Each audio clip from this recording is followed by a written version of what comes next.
వర్తమానము వినుమా ప్రియ నేస్తమా, విని నీవు ప్రభుని విశ్వసించుమా. వినుమా ప్రియ నేస్తమా, విని నీవు ప్రభుని విశ్వసించుమా. Praise the lord. దేవునికి స్తోత్రం.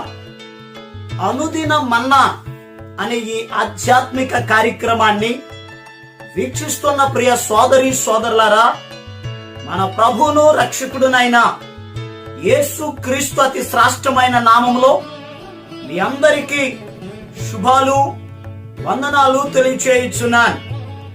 ఈ శ్రేష్టమైన సమయంలో దేవుని పరిశుద్ధ గ్రంథంలో నుండి కీర్తనల గ్రంథం 46వ కీర్తన మొదటి వచనం, దేవుడు మనకు ఆశ్రయమును దుర్గమునయ్యున్నాడు, ఆపత్కాలములో ఆయన నమ్ముకొనదగిన సహాయకుడు. ప్రభునందు ప్రియ దేవుని యొక్క బిడ్డలారా, మనం చదువుకున్న ఈ 46వ కీర్తన కోరహు కుమారులు రచించిన కీర్తన. ఈ 46వ కీర్తన మొదటి వచనములో ఒక అద్భుతమైన విషయాన్ని వారు తెలియపరుస్తున్నారు.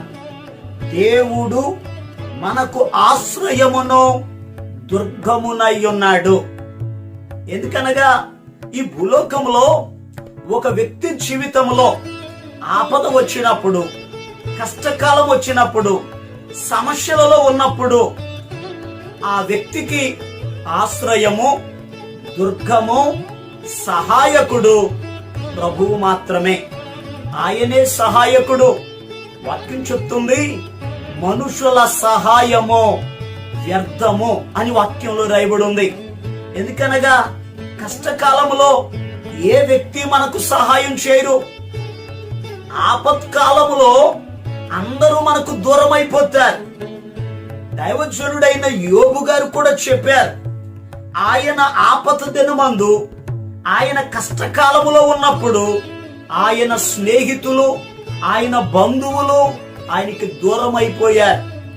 ప్రియ దేవుని బిడ్డలారా, 3 స్నేహితులు వచ్చారు. వచ్చినా ఆదరించాలని వచ్చారు గాని వారు ఆదరించలేదు, ఓదార్చలేదు. యోబు మీద నేరములు మోపారు. నువ్వు పాపివి అని అన్నారు. నువ్వు తప్పు చేయకపోతే ఎంత శిక్ష నీకు రాదు అని నేరారోపణ చేశారు. ఆదరించిన స్నేహితులు కనబడలేదు. అందుకే యోబు గారు అంటారు, మీరు బాధకే కర్తలు గాని ఆదరణకు కర్తలు కాదు అని అన్నారు. నిజమే, ఈ భూలోకంలో ఆపత్కాలంలో నువ్వు ఇలా తప్పు చేసావని నేరాలు మోపేవారు, నిందించేవారు ఈ లోకంలో ఉన్నారు గాని సహాయం చేసేవారు ఎవరూ లేరు. అందుకే కీర్తనాకారుడు 121వ కీర్తన మొదటి వచనంలో అంటారు, కొండల తట్టు నా కన్నులెత్తుచున్నాను, నాకు సహాయము ఎక్కడి నుండి వచ్చును? భూమి ఆకాశములను సృజించిన యెహోవా వలననే నాకు సహాయము కలుగును. ప్రియ దేవుని యొక్క బిడ్డలారా, కష్టకాలమందు మనం ఎవరి వైపో చూస్తున్నాం గాని ఏ వ్యక్తి మనకు సహాయం చేయరు. అయితే భూమి ఆకాశములను సృజించిన యెహోవా, ఆయనే మనకు సహాయకుడు, ఆయనే మనకు ఆశ్రయము, ఆయనే మనకు ఆధారము. ప్రియ దేవుని బిడ్డలారా, మరి కష్టకాలములో ప్రభు మనకు సహాయం చేయాలి అంటే ఈరోజు మనం ఏం చేయాలో పరిశుద్ధ గ్రంథంలో నుండి జాగ్రత్తగా దేవుని వాక్యాన్ని మనం ధ్యానం చేద్దాం. చూడండి, కీర్తనల గ్రంథం 50వ కీర్తన 15వ వచనములో ఈ రీతిగా రాయబడి ఉంది, ఆపత్కాలమున నన్ను గూర్చి మొర్రపెట్టుము, నేను నిన్ను విడిపించెదను, నీవు నన్ను మహిమపరచెదవు. ప్రియ దేవుని బిడ్డలారా, ఆపత్కాలములో దేవుడు మనకు సహాయం చేయాలంటే, దేవుడు మనలను విడిపించాలి అంటే ఆపత్కాలములో దేవునికి మొర్ర పెట్టాలి, దేవునికి ప్రార్థన చేయాలి. 77వ కీర్తన 2వ వచనంలో కూడా ఇదే మాట రాయబడి ఉంది, నా ఆపత్కాలమందు ప్రభువును వెదకి తిని అంటున్నాడు కీర్తనాకారుడు. వెదకుట, మొర్రపెట్టుట, ప్రార్థించుట, ఆపత్కాలంలో మనం చేయవలసిన పనులువే. ఎవరు దేవునిని వెతుకుతారో, ఎవరు దేవునికి ప్రార్థన చేస్తారో వారికి వచ్చిన ఆపదలన్నిటిలో నుండి ప్రభువే విడిపిస్తాడు. ఇశ్రాయేలీల ప్రజలు ఐగుప్తు దేశంలో బానిసత్వంలో ఉన్నప్పుడు, ఆపత్కాలములో ఉన్నప్పుడు, ఆ కష్టకాలములో వారు దేవునికి మొర్రపెట్టారు. దేవుడు వారిని విడిపించాడు. పరిశుద్ధ గ్రంథములో దావీదు అనబడినటువంటి గొప్ప దైవజనుడు ఉన్నారు. ఈ దావీదు గారు ఫిలిస్తీన్ల ప్రదేశమైనటువంటి సిక్లాగులో వారు ఉన్నప్పుడు ఒకానొక సమయంలో శత్రువులు వచ్చారు, సిక్లాగు మీద పడ్డారు. ఆ యొక్క దావీదు గారు అతనితో ఉన్నటువంటి ఆ మిగతా వారి యొక్క పశువులను, గొర్రెలను, పిల్లలను, వారి భార్యలను సమస్తమును తీసుకొని వారు వెళ్ళిపోతూ సిక్లాగును తగలబెట్టేశారు. వారు వెళ్ళిపోయిన తరువాత దావీదు అతనితో ఉన్నవారు వచ్చారు. సిక్లాగులో ఏమీ లేదు, బూడిదే కనబడుతుంది. ఎందుకనగా వారి భార్యలు, వారి పిల్లలు, వారి పశువులు, వారికి ఉన్న సమస్తమును వారు కోల్పోయారు.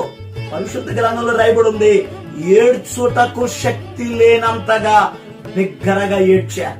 ఆ ఏడుస్తూ దావీదును చూచి వారు అనుకుంటున్నారు, దావీదును బట్టి ఇదంతా జరిగిందని రాళ్లు రువ్వి దావీదును చంపాలనుకున్నారు. నిజమే, ఈ లోక ప్రజల యొక్క నైజం ఇదే.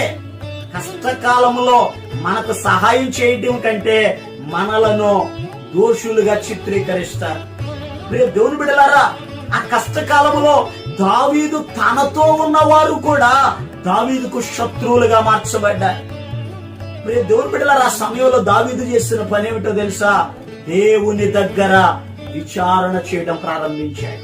కష్టకాలంలో ఏడుస్తున్న ప్రజల మధ్యలో, కన్నీరు కారుస్తున్న ప్రజల మధ్యలో దేవునికి మొర పెడుతున్నాడు.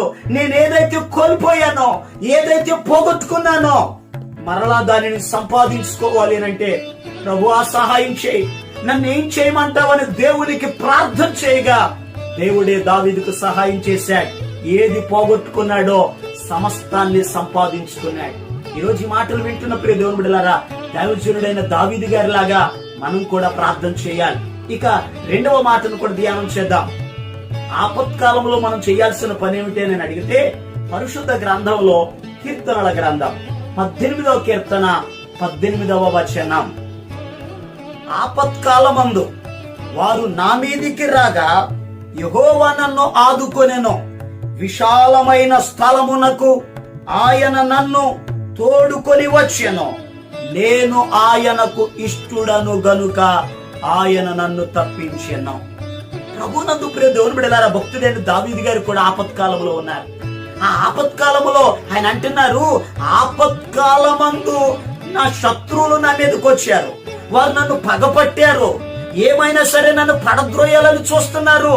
ఆ సమయంలో ప్రభువే నన్ను ఆదుకున్నారు, ప్రభువే నన్ను తప్పించారు. ఎందుకు ప్రభు తప్పించారు? నేను ఆయనకు ఇష్టుడను గనుక ఆయన నన్ను తప్పించాడు. ప్రియ దేవుని బిడ్డలారా, ఆపత్కాలములో దేవుడు మనకు సహాయం చేయాలి అని అంటే, ఒకటి మనము దేవునికి మొర్ర పెట్టాలి, రెండవ మాట దేవునికి ఇష్టలుగా జీవించాలి. ఎవరు దేవునికి ఇష్టలుగా జీవిస్తారో వారికి ఆయన సహాయం చేస్తాడు. ఈరోజు మన జీవితంలో దేవుని సహాయం మనకి దొరకాలి అని అడిగితే దేవునికి ఇష్టలుగా మనం బ్రతకాలి.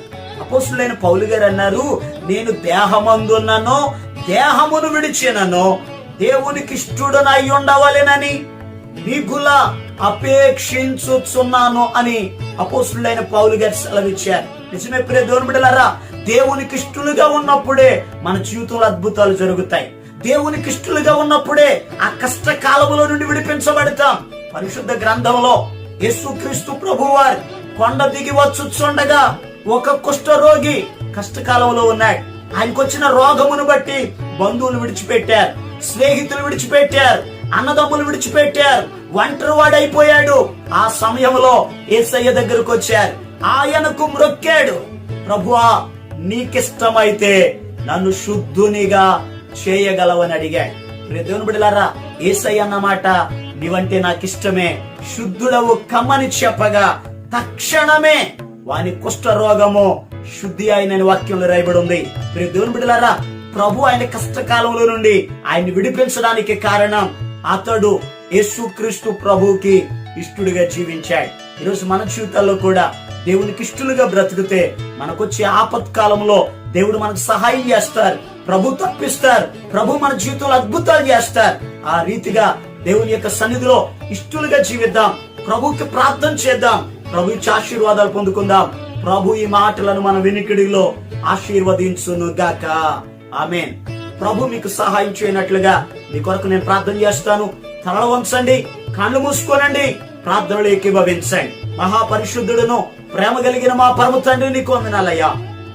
ఎవరైతే ఆపత్కాలంలో ఉన్నారో, కష్టకాలంలో ఉన్నారో, ఇబ్బందులు అనుభవిస్తున్నారో, శ్రమలు అనుభవిస్తున్నారో, నజరేయుడైన యేసు నామములో విడుదల కలుగునుగాక ఆజ్ఞాపిస్తున్నాను. నీ బిడ్డలకు నీ సహాయం దయచేయండి, తోడై ఉండండి, క్షేమాన్ని అనుగ్రహించండి. నీ బిడ్డల పక్షముగా మేలు కలుగునుగాక ఆజ్ఞాపిస్తున్నాను.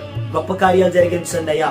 ప్రతి అవసరత నీ నామములో తీర్చి దీవించి ఆశీర్వదించమని ఈ పగలంతయు కూడా నీ బిడ్డల ప్రయాణాల్లో, పనులలో, చేతి పనులలో నీ సహాయమును మీరు దయచేయమని యేసు క్రీస్తు అతి పరిశుద్ధమైన నామం పేరట ప్రార్థన చేసి అడిగి పొందుకొని ఉన్నాము తండ్రి. ఆమేన్. మన ప్రభు ఆయన యేసు క్రీస్తు కృప మీకు తోడుగా ఉండి నడిపించును గాక.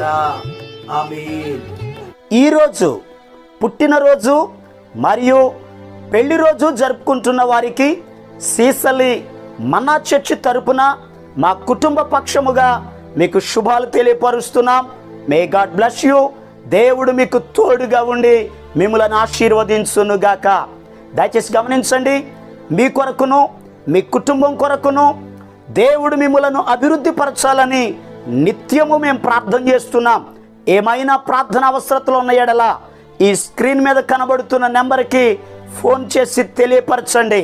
ప్రియ దేవుని బిడ్డలారా, అనుదిన మన్నా అనే ఈ వర్తమానాలు మీ స్నేహితులకు, మీ బంధువులకు కూడా షేర్ చేయండి. మన్నా చర్చ్ సీసలి అనే ఈ యూట్యూబ్ ఛానల్ను సబ్స్క్రైబ్ చేయండి. అందరికీ వందనాలు. నిన్ను నమ్మినచో సిగ్గుపడనీయవు, నన్ను నెమ్మదితో నీవే ఉంచెదవు. ఆపత్కాలమున నమ్ముకొనదగిన, ఆపత్కాలమున నమ్ముకొనదగిన యేసు నీవే ఆధారము, యేసు నీవే నా ప్రాణము, యేసు నీవే ఆధారము, యేసు నీవే